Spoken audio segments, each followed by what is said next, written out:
almost there.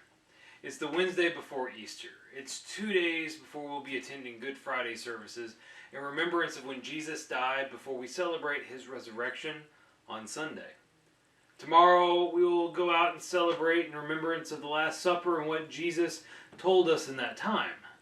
But tonight we're going to be talking about what happens on Wednesday. But before I get into that, and I'm pretty sure you already know what to do, go ahead, hit that like button, share this video with your family and your friends, and head over to our website at mhbclouisville.com to get all the information you'll ever need about our church, including how to be a part of our Easter service this Sunday. But with that, let's talk about tonight. During the week of Holy Week, there are several notable events throughout the week. We have Palm Sunday, Maundy, Thursday, the crucifixion on Friday, and the resurrection on Sunday. But there isn't a whole lot that is said about today. It's actually believed that Jesus and his disciples on this day had returned to Bethany to rest from their time of doing the Sermon on the Mount and preaching to people. And some scholars believe that that's when our passage that we're going to look at tonight happens. So let's look and read in Matthew chapter 26. We're going to start in verse 6, and here's what it says.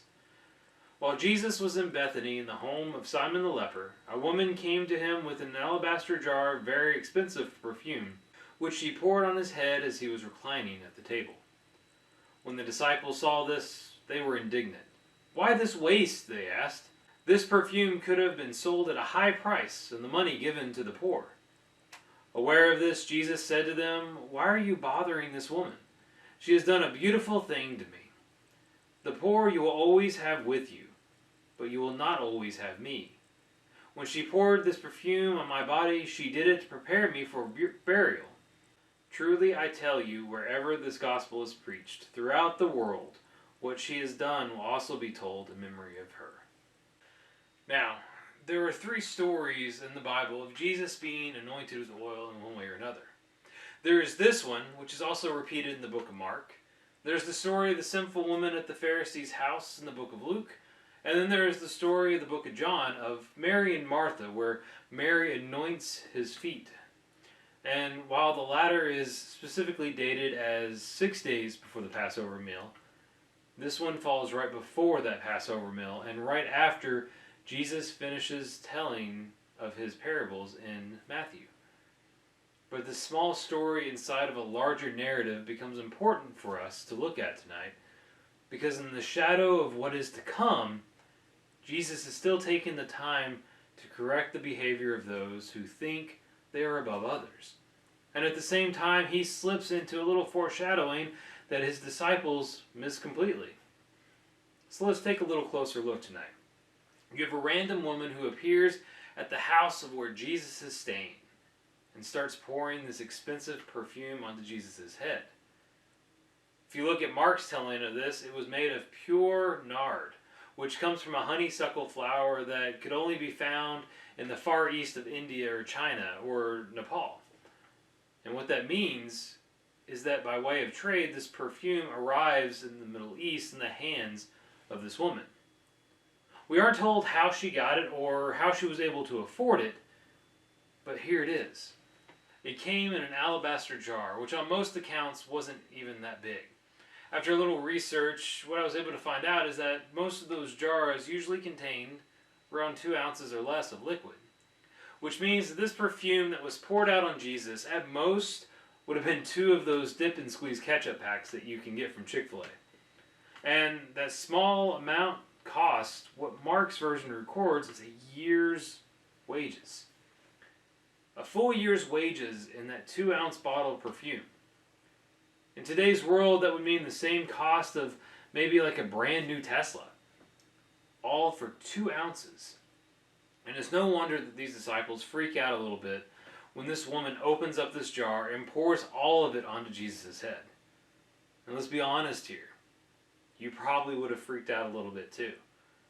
And the disciples' reasoning really wasn't wrong here either. Their idea of giving it to the poor was a good alternative to what was happening. And they probably thought that what they were doing was the right thing by becoming outraged by it. But once again, Jesus flips the script, tells them to leave her alone. because she probably just gave him her most valuable possession. She sacrificed all that wealth that could have come from this little jar to anoint Jesus with it, to prepare him for what he had to go through for the next few days. And I'll be honest, the first few times I read through this passage, I missed the comment about preparing him for his burial. But it would make sense as he knew what was about to happen. He knew that this would be the last time he could rest before what had to happen over the next couple of days. He knew what she was doing, and he knew the disciples would be upset by it. Jesus knew what had to be done, and in that moment, Jesus tries to tell them that his time was almost over. That the people that they worried about would still need their help after Jesus was gone, but that Jesus wouldn't be there to help them as well. And the disciples missed it. I missed it. Many of you may have missed it. That Jesus is always ready to do what needed to be done to make sure that we could be with him forever. And so we have what happens on Holy Wednesday, the realization that we can sometimes miss what is right in front of us, and we can focus on the wrong things. That we get so caught up in what we think is right, and we forget what we've been taught by Jesus, even if our intentions are good. So, for the next few days, let's turn our attention to what Jesus says and what Jesus does. And remember why we follow this man who dies, who's resurrected, who ascends into heaven, so that we can be with God once again. Let's pray. Father, we thank you that we can come to you tonight in prayer and in worship to you. And Father, we just ask that you help remind us of the bigger picture of who you are, of your story, of why we are able to come to you like this.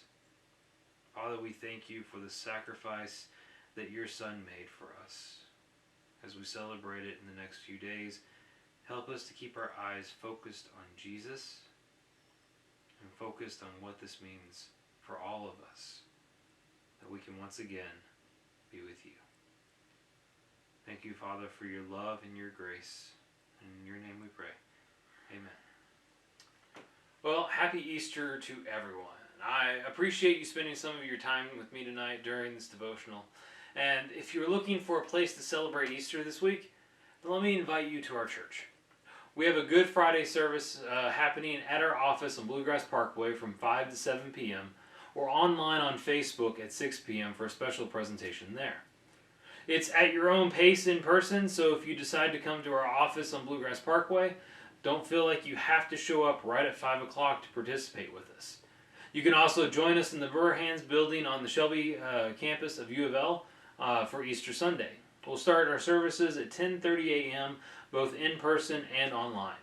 And if you join us online, you can even participate in our virtual Easter egg hunt that will be happening during the sermon.